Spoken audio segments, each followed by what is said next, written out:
Арыбаңыздар, урматтуу НТС телеканалынын көрүүчүлөрү. Кайрадан Эсимде телеберүүсү НТС каналынын жаңы сезонунда. Эсимденин жаңы сезонун биз кыргыз эл акыны Токтогул сыйлыгынын лауреаты, Манас орденинин кавалери Айтылуу Анатай Өмүрканов агай менен баштап жатабыз. Анатай агай, биздин студияга кош келипсиз. Сизди көргөнүбүзгө кубанычтабыз. Рахмат. Жакшысызбы? Иштеп атасызбы? Шүгүр. Анан мына акыркы сиздин калемиңизден чыккан акыркы чыгармалардын бири мына Асылдар деген бир эскерүүлөр. Сиздин ырларыңыз менен аралашкан эскерүүлөр китепчеси чыккан экен. Анан муну окуусунан эле жакында мына интернеттен окуп калдык. Ошондо мына бул жерде көрүүчүлөргө дагы көрсөтө кетели. Түгөлбай Сыдыкбеков, Сүйүнбай Эралиев, Байдылда Сарногоев жана Сооронбай Жусуев жөнүндө арналган экен чаккан китепче. Ушунда Түгөлбай атабыздын, Түгөлбай Сыдыкбековдун ушул кыргыз тили үчүн күйүп бышып жүрүп, ошол кыргыз тили үчүн айрым учурларда куугунтукка кабылып, куугунтук десек эгерде, же бир ошо кездеги бийликтин, совет бийлигинин, ошо бийлик өкүлдөрүнүн бир кыр көрсөтүүсүнө, ушундай бир ачык болбосо дагы мындай тымызын бир кысымдарына кабылганы жөнүндө жазыпсыз да. Ушул негизи эле ушул биздин совет мезгилинде биздин акын жазуучуларда баягы активдүү жарандык позиция, саясий позиция болгон эмес деп айтылып жүрөт да. Чынында мына ушул Түгөлбай агайдын мисалында башкача болуп чыгып атат да. Сиз дагы бул кишинин янында жүрүп калган экенсиз. Ошондо ошол эскерүүлүңүз менен бөлүшсөңүз.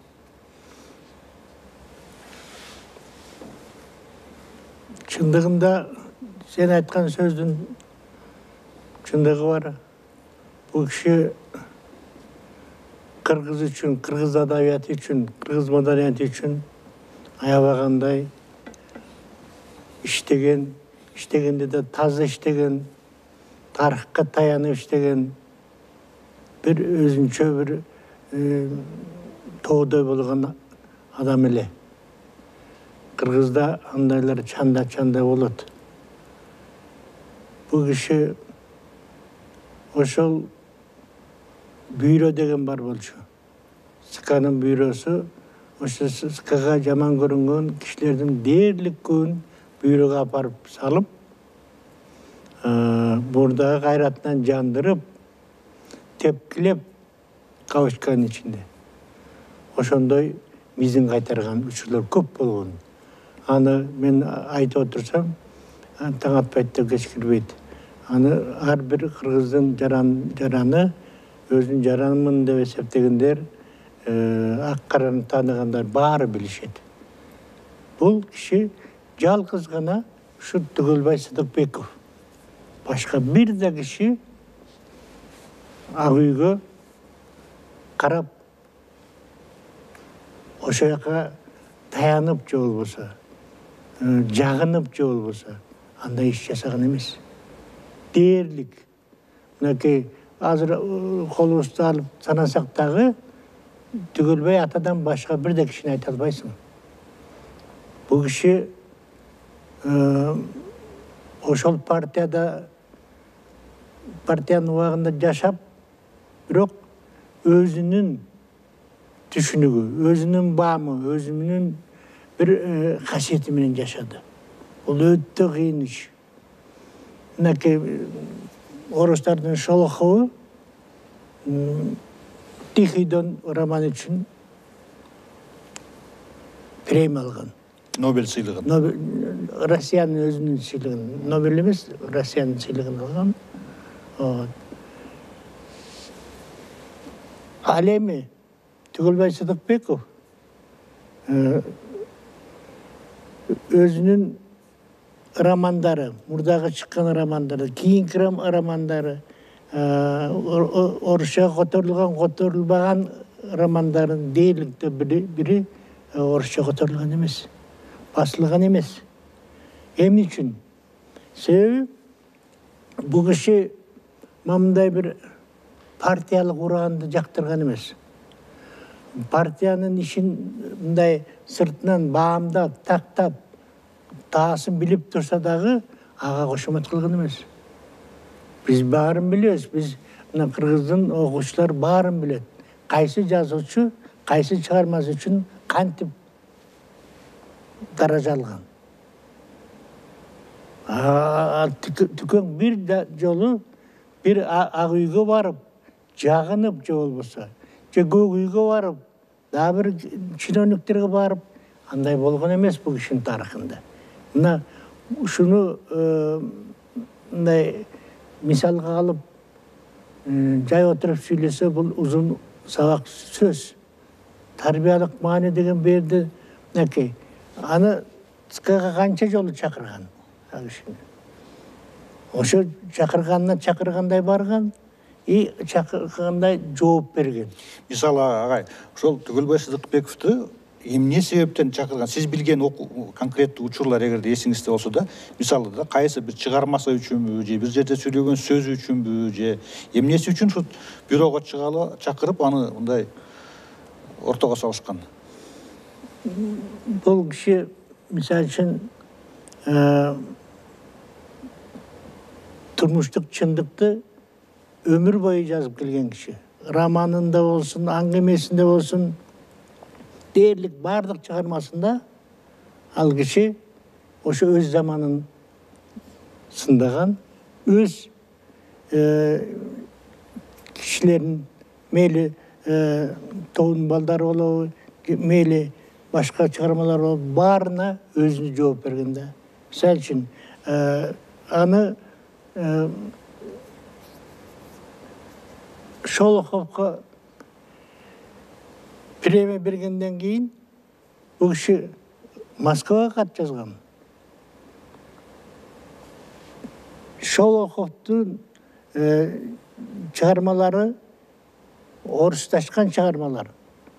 Бирок Шолоховдун анын баамчылдыгын, бийиктигин, жалпы орустарга жагымдуу болгондугун танган эмес. Ошол учурда Шолохов дагы өзүнчө эмне болгон, Орто Азияда бир гана ушу түкөм өз тилинде сүйлөп, мейли СКда болобу, же эмнеде болобу, өз тилинде сүйлөп, жана тил боюнча нечен деген макалаларды жазган. Бул киши өтө чоң лимпоз, жалаңада адабиятчы, жазуучу эмес бул киши. Бул тарыхты терең аңтарган, терең билген, биз билбеген тарыхтардын баарын билген ушундай ажайып киши эле. Бул киши мындай чачы аккудун кынатына бабак койгон чачы бекерин агарган эмес. Булар ушул адабиятты түптөйбүз, кыргызга из калтырабыз деген чоң максаттар менен жашаган. Ошолордун эң алдыңкысы эч качан өзүнүн айтканынан тайбаган ушу Түгөлбай ата болгон. Түгөлбай ата ушу мисалы үчүн экөөбүз сүйлөшүп атабыз, ушул адабиятка эң мындай жанын жүрөп, ушул кыргыздын бири эки болсо экен, экиси жети болсо экен деп күйгөндөрдүн санын айта турган болсок, бир гана Түгөлбай ата айта алабыз. Көп кишилер ак үйгө кирип кирбей сөзүнөн таңгандар болгон. Ал өзүнчө бир тарых. Бул киши мындай бир жасалмалуулукту, кошоматчылыкту өмүрүндө жасап көрбөгөн киши. Ушунчалык таза, ушунчалык таланттуу. Ал жанагындай майда уруштарга, групповой нелерге аралашкан эмес бул киши. Бул киши өзү тоодой болгон киши, ошо тоодой максаты менен жашады. Ошону кыргызга арнады, белекке берди. Мына мен ушу кишилердин арты менен аралашып жүрөм мен адабиятка. Ушу кишилерди өтө сыйлайм. Мисалы үчүн Түгөлбай атанын сүрөтүн кара, Сүйүнбай Эралиевдикин кара, Сооронбай Жусуевдикин кара, Байдулла Сарнабаевдикин кара. Мына ушулардын баары өтө чоң таланттуу кишилер. Uşulardын bari bir de jolu partiyanın uğranın kötörüp oşoga ırjazgan kişiler emes bular.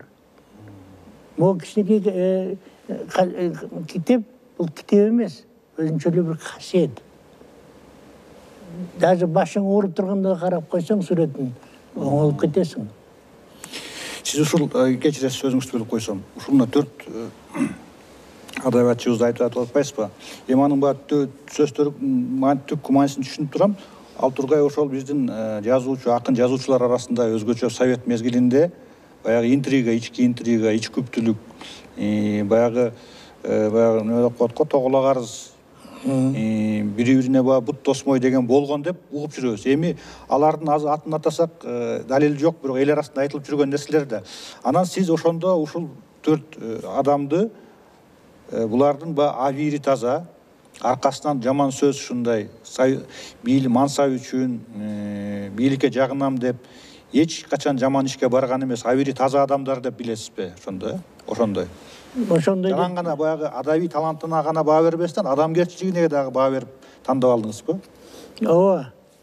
Себеби Кудай бергенде дагы бул кишиге жалаң эле жазмалыкты гана эмес, улуу касиетти дагы ыралаганда.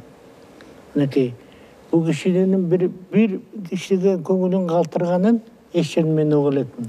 Түгөлбай Сыдыкбеков. Сыдыкбековдун жаш жазуучу болобу, орто жаштагы болобу, баарына маңдайынан сылаган.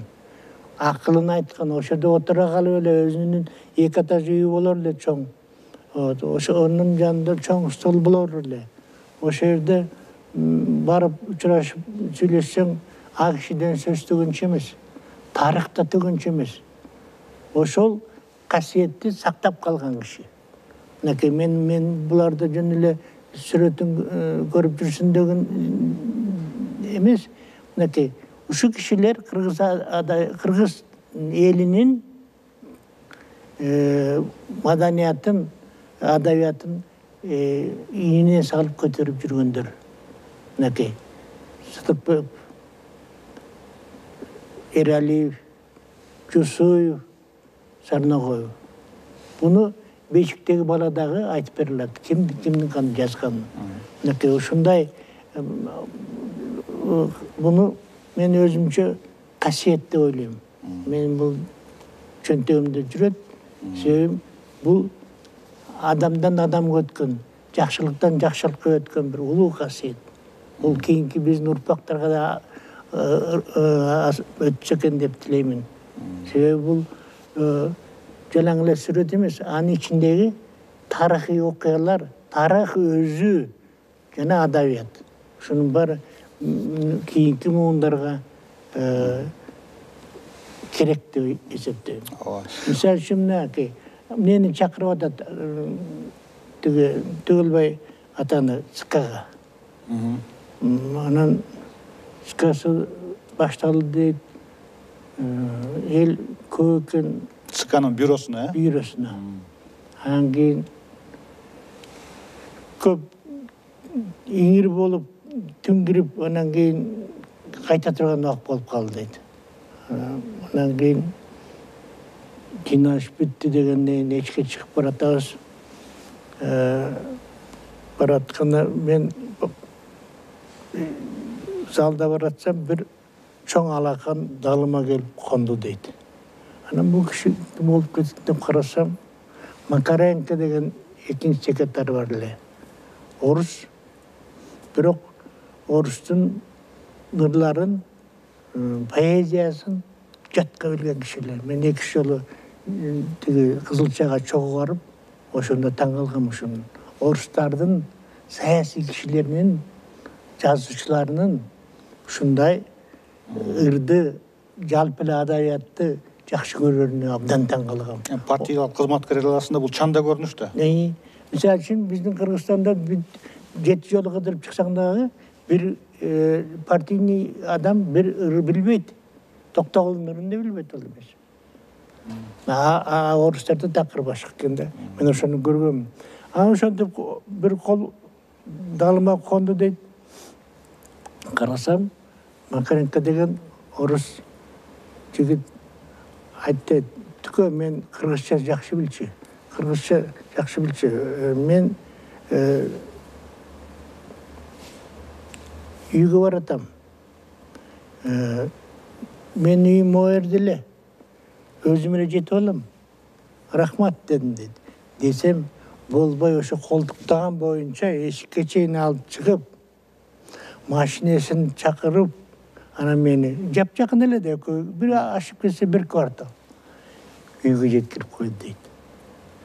Ал эми кыргыздар, мени акелеп, аталап жүргөн көп кеңеш алган кишилердин бири дагы эртеси күндөн баштап жанагы Жезержинде отурчу да бул киши. Ошо жерге келип алып, кайра мени жамандашчу дейт. Анан кантип анан кийин кыргыз болот деп ойлочумун дейт. Бир аз сөзүн сүйлөп коеюн. Ошол жанагы бюродо Түгөлбай Сыдыкбековдун иши каралганбы, ага сын айтылганбы, ага бир мындай бир критика айтылганбы? Эгер сын айтылганда эми бул кишиге андай чоң даражалуу кишиге СКдан сыр айтышка алардын акыл эси жетчү эмес. Эч качан.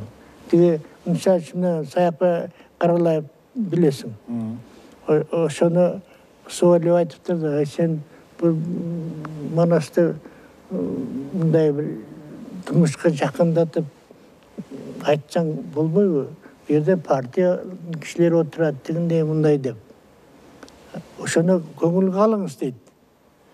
Сакем макул дейт. Федор эмнеге барса элип жык жыйма. Анан кийин Батманов деген чоң окумуштуу болгон. Ошо киши айтыптыр, ой жанагы убадаңы эмне болду? Айтып баштабайсыңбы? Саякбай. Десе, Саякбай аксакал айтып атат дейт. Көзү күйгөн чок эле, сөзү аткан ок эле, кагылайын Ерманас партияда жок эле деп чүкүттүр. Эми мына көрүн, ошондой деңгээлге чейин саясатты качанкы Манаска чейин ошо партияга аралаштырганда. Ал эми чындыктыгы Саякбай аксакалды болот атпайбы? Партияда жок эле. Болгонду айтып. Мынакей бул өзү ошол шаар, ошол учурдагы адабий турмуштун көрүнүшү.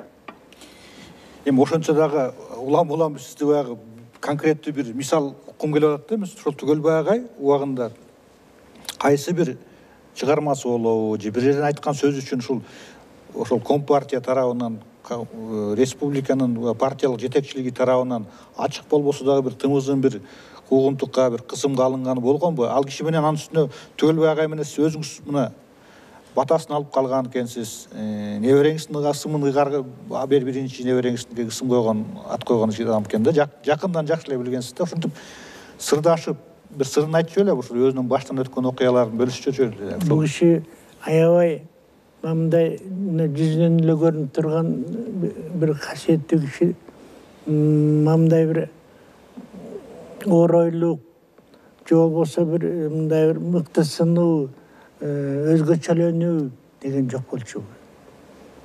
Мисалы үчүн менин курбалдаштарым, мен кээде барып калганда кадимкидей сүйлөшүп отуруп, ар кайсы күлкүлүү нерселерди айтып, өзүнчө жыргап кетчүбүз. Баласы келер эле, баласы эми сабыр проректор болуш керек эле ошо ал учурда.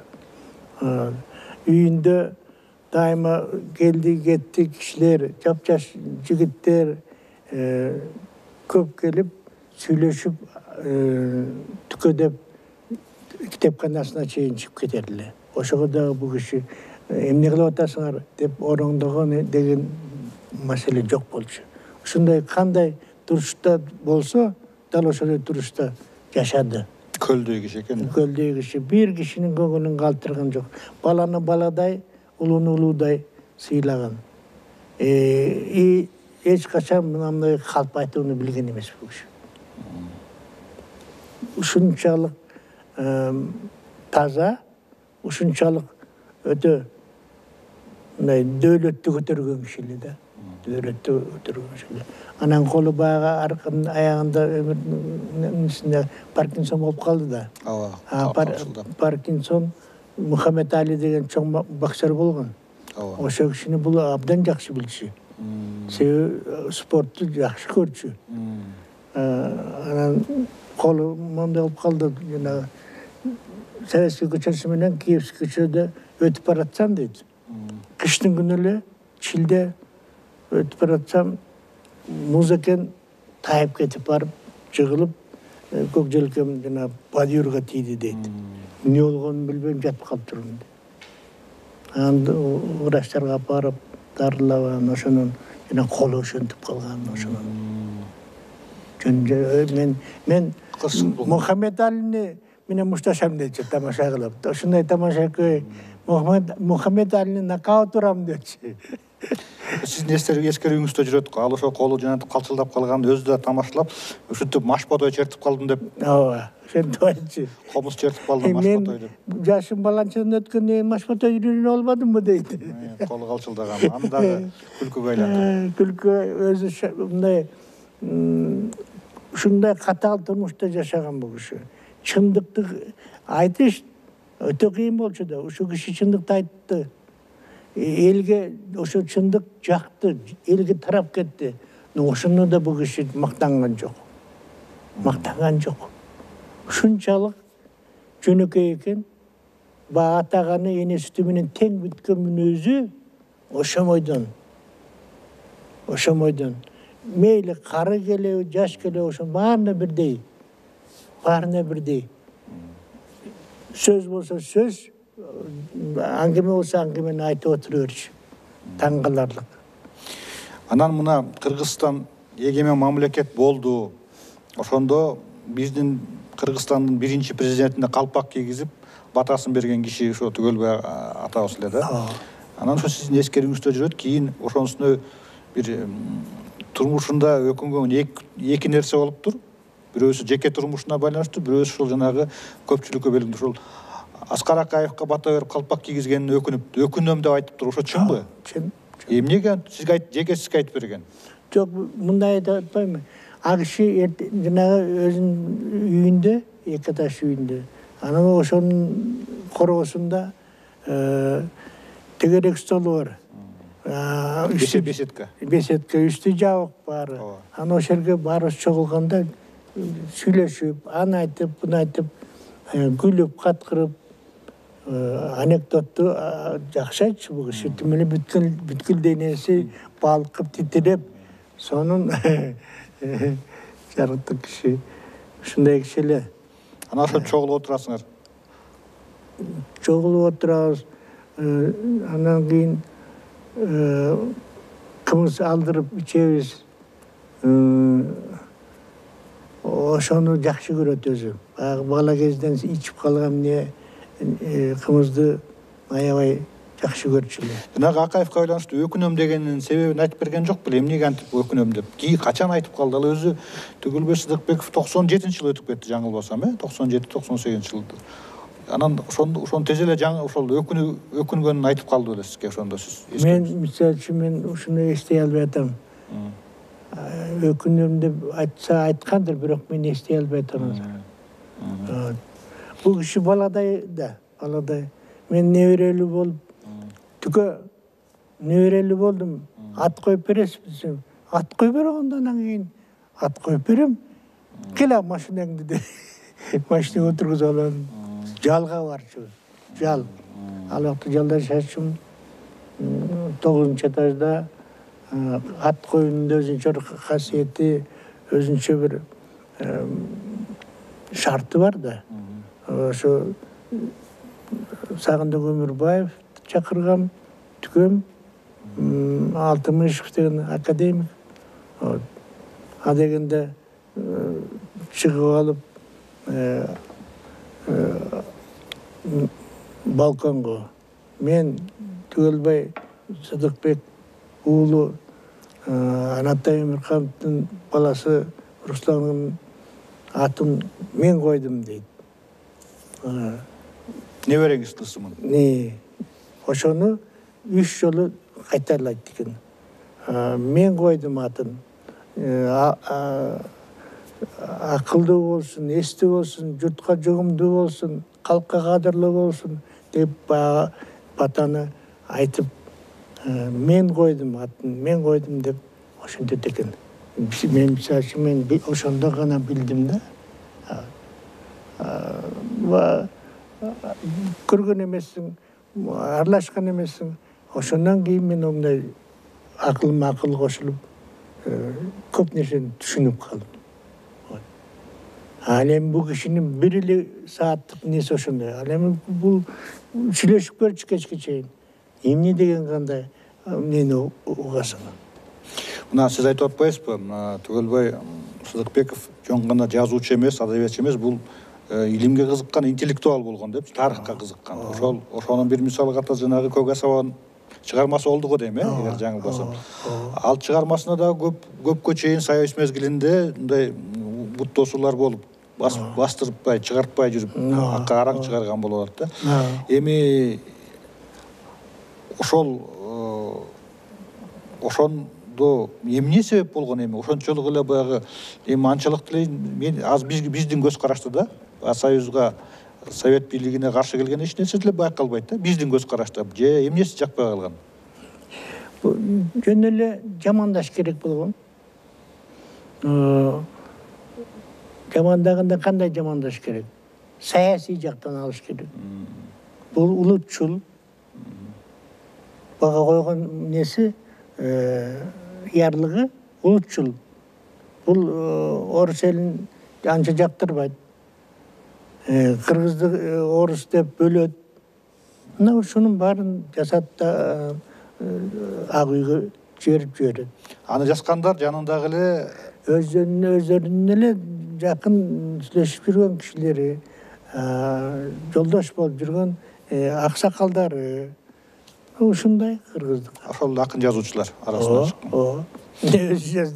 Аны өзү деле билет ким экенин. Билет. Эң сонун билет. Бирок ал мындай ажылдап мындай сүйлөшкөндө андайга бул кишинин неси жок да. Ал таптакыр. Бул өзү өтө мындай мырза, аруу. Ал аралашпайт андайлар. Эми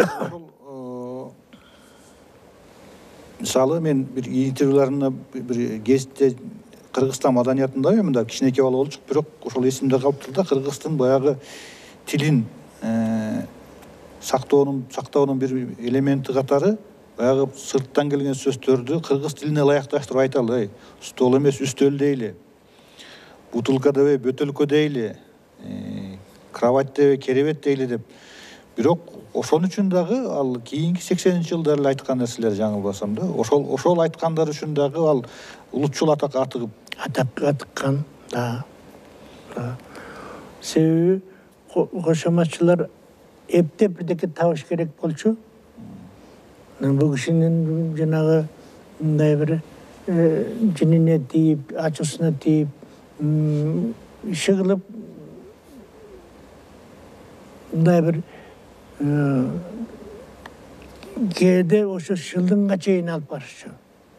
Ошону да бул киши ийилген жок. Таптакыр ийилген жок. Бир да жерде. Бул кишинин кайратындай кайрат жок. Бир гана нерсе өмүрүнүн аягында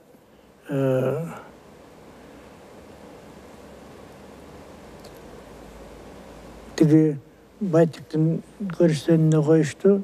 Себеби бул кишинин неси ошол жерде байбичеси бар эле, ошонун жанына коюп, анан кийин эстелик коюп, ошону койду. Анан кийин айтып калчу, мен жаңылыпмын. Шейшең жаңыртпайын дедим эле деп кейген жери бар. Кийин ошол байбичеси эртерээк кетип, аны өзү Жалгыз калган. Эми келсе бизде жаш балдар, кишилер келет, теңдештери келбейт. Ошонун баарын ойлогон болуш керек деп ойлойм да. Өтө кыракы, өтө тамашакөй, өтө бир баамчыл киши эле да. Сен келгенде эле эмне жөнүндө келгениңди билип койчу. Мен таң кала берчүмүн да. Түгөлбай Сыдыкбеков менен биринчи жолу көрүшкөнүңүз, таанышканыңыз эсиңиздеби? Ошондогу сиздин сезимдериңиз, а киши эмнелерди айтты эле, эмне деди эле? Эгерде эсиңизде болсо. Себеби бул Жумөйөк деген мен бир иним бар. Ошол күйөө баласы тайка жеген болуп кетет. Ошолор менен бир топ жүрдүк, бастык дегендей. Бала менен жаш, бала менен баладай болуп эле жүрө берет. А бизде жанагы галстуктагын алгандар бар го, чачайып деп. А бул кишиде андай жок. Бүт неси баары жүзүнө, ишине чыкканда. Эмне сурасаң, ошол замат жооп берет. Себеби анын памяти ушундай күчтүү болчу. Баягы өзү айткандай, Мухаммед Алине жыга коем дегендей. Аны тамаша кылып айта берчү. Мен деле боксермун. Апперкот берем. Балага башкача кишиде, бул башкача жаралган, башкача касиет колдоп жүргөн кишилер. Кайсы жылдары таанышып, мындай жакындан таанышып билип калдыңыз кишини? Мен эсимде жок, бирок ушу Жумөйөктөр аркылуу барып калдык. Ошо анан таптакыр жакын болуп кеттик, ата баладай болуп кеттик. Жылдызыңыздар келишип, Бул киши мындай бир кишини мындай тик карагандай, мындай жүзүнөн нур төгүлүп эле турат да. Таптакыр мындай оройлуу жүзүндө. Сүрү менен басыпкан эмес. Сүр деген бир эле сүлүп каткырышкандан кийин бүттү, тең түш болуп калгандай болуп каласың да, таң каласың. Ой, жарыктык киши. Мындай кишилер чанда болот. Бул өзүнчө касиет. Ошо Кудай Тааламдын берген касиети, кыргызга берген касиети. Биз ошону ардактап, аздектеп ала алган жокпуз. Сиз эми жакындан бирип баарлашып жүрдүңүз. Ошол кети өмүрүнүн аягында бир арманы болгонбу? Ушуну үлгүрбөй калдым, ушуну жасаганга үлгүрбөй калдым. Балким кайсы бир чыгармасын аягына чыкканга үлгүрбөй калдым деп. Ундай өкүнүп, арман кылганы жок беле? Сиздин эсиңизде барбы? Антиген бул киши, мен айтып атпаймынбы, стол эртең менен турчу.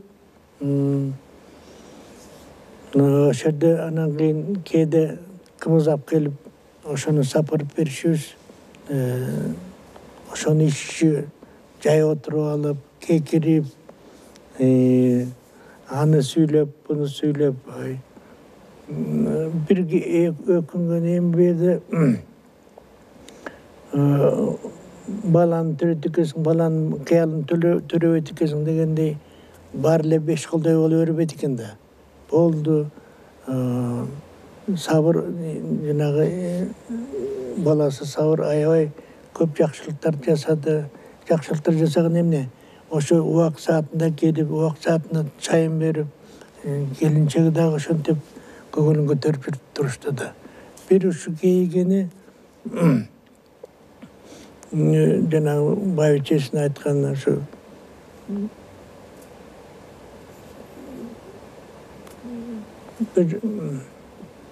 бекер айткан экенмин дейт, айтты да. Эми себеби байбичеси өткөндөн кийин төшөк жаңыртпайм деп, турмуш башкача экенин көрсө деп. Анан кийин ошого мындай бир ошондо дагы байтиктин аркы жагындагы Өзбек деген байтиктин неси болгон.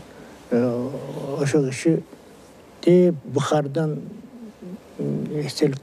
темир эстелик сүрөтүп келип койгон. Азырлап турат. Ошонун биягында түкөмдүн байбичеси түбү бирде. Ошо жерде Мен жаңылған екенмін дегені себебі мындай жаңыртып жүдөбей өзі жубай жолусунда ошого кейген деп ойлойм мен өзүм. Ал эми баягы адабият жагынан ошол бир чыгарманы жаза албай калдым, ушунун аягына чыга албай калдым. Балким бир чогултуп жүргөн бир архивтери бардыр. Архивтери көп бул кишиде. Бул киши майда аңгемеден баштап ар кыл аңгемелерди жалаңылык роман эмес, бүт барын карап, кайра бир иштеп, бул кишидей мындай бир чалыкпай, чарчабай иштеген кишини чанда көрөсүң. Жанагы жашта, жанагындай убакта байбичесин айрылып калган учурда Жеңгесер деген болот, ошону ойлоп атат да бул киши. Караганда да аялдын несин ойлоп атат. Ошого абдан кейичү. Эми турмуш өзү ошондой экен да. Ал кейисең да, кейбесең да бир келе турган мыйзам экен, келе турган. Бирок бул киши мындай бир улуулугунун бир белгиси, бир дагы мындай бир мөңгүрөп, же болбосо бир абдан чүнчүп отурганын көргөн жокмун. Жайыма жайдар эле. Биз эми баласындайбыз. Келгенде тамашалап, ар нерсени айтып, күлдүрүп отурар эле. Ошого бул кишинин кайраты, кудурети сөзү жетчү. Таң каласың да, таң каласың. Бул тиги көп кишилер мындай кайратка ээ эмес. Кишинин кайратында кайрат жок. Бунун канча жанагы сүргүн, аргын деген эле басып алышып, төбөлөшкөн учурлар да болгон. Ал өзүнчө бир архив эмес, бир нече архив. Ал дагы кийин учурашабыз ошол архив менен. Себеби бул киши бүт баарын сарамжалдап, жана экинчи этажындагы китептердин жана жумөктү айтып атпайбы, биз тазалап бир серият не кылып бердик. Ошону өзү тазалашып, тигилер менен жардамдашып, тамашакөй бул киши, аябай тамашакөй болчу. Эми ошо архивтери, ошол кагаз документтер, архивдер, ошолор ыратталып, сакталып турабы азыр? Турат. Ошону ыраттап, ошону баягы жөн эле баягы чаң басып калбастан балким бир басылып чыга турган бир ошондой бир аракет, басып чыгаруу аракеттери болуп жатабы? Болуп жатат. Болуп жатат. Бир жумөктү айтып атпаймынбы, күйөө болосуз деп. Анан кийин бир жакшы жигит бар экен, ушунчалык өзү врач, по-моему. Ошол ушунчалык берилип, ушунун жанагы архивине кирип, сүңгүп, көп нерселер тапты. Жарыяланбаган аңгемелери калып калыптыр. Эми жанагы эки этаж китепкана өзү не деген китеп бар. Анан кийин бул киши өзү дайыма өзү айтчу, күнүнө 2 саат отурган киши жакшы жазуучу дечи. Биз жашыптарыбызда 2 саат кантип отурасың? Киши 2 саат отурган жакшы жазуучу дечи. 2 саат жазып? Жазып отурган. Ушунун баары келип бул кишинин улуулугун, кийинки калтырган сабагын айтат да. Сен ушуну уккандан кийин эле башкача боло бересиң өзүң. Өзгөрөсүң. Мейли адабий жактан, мейли тарыхый жактан, мейли адамгерчилик жактан өзгөртөт. Касиет ошондо. Бул кишинин жанагы жазылган романдары кийин улам кайра жаңырат. Жаңы чыгармалары азыр басылып атат. башлаган жакын арада көз Кудай буюрса окуйбуз. Бир жакшы жигит бар, ошол басып атат. Мен өзүм барактап да көрдүм. Кудай буюрса колго тиет. Бул кишинин эч бир нерсе жерде калбайт. Эчтекеси калбайт. Себеби анын баарын өзү сарамжалдуу киши.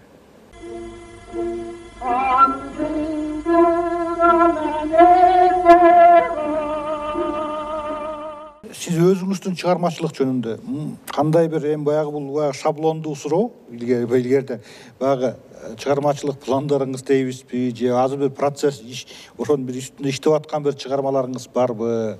Эми сөзсүз бар да. Ден соолук болсо. Эми бул суроо ошондой эле суроо да ошол эмнеде аягы болуш керек да, бардык нерсенин аягы болуш керек. Ал кагалайсыңбы, кагалабайсыңбы боло турган нерсе.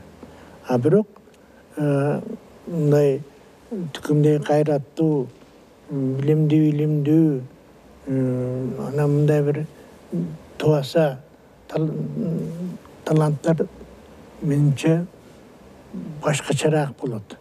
Мындан да башкачараак болот. Көп эле орустун улуу жаштардын өмүр баянын окуйсуң, казак кыргыздыкын окуйсуң, ошонун баары келип эле ошонун мүнөзүнө, Кудай берген талантына жардам болот. Ал сени учурат, кондурат. Сен ошондон бир нерсе алып чыгасың. Ал сенин чыгармаң, же аңгемең, же романың, же болбосо повестиң. Мынакей жакын арада чыгат, жакында. Повести чыгат, романы да чыгат. Мынакей бүт баары окулуп калды. Кудай буюрса экөөбүз да окуйбуз аны. Рахмат. Анат ага чоң рахмат. Сизге дең соолук. Рахмат. Чыгармачылык ийгиликтерди каалайбыз. Оргуштап, сиз дагы ошол Түгөлбай атабыздай дагы ушуну мурасыңыз, адабий мурасыңыз абдан баалуу кыргыз адабияты үчүн. Ошону унутпай жүрөбүз. Сизге дең соолук каалайбыз. Дагы ушул студияда дагы жаңы кызыктуу бир нерселерди айтып бересиз деп үмүттөнүп күтөбүз. Кудай буюрса. Чоң рахмат. Урматтуу НТСтин көрүүчүлөрү, эфирде эсимде берүүсүнүн кезектеги чыгарылышы болду. Кийинки берүүлөрдөн көрүшкөнчө бар болуңуздар.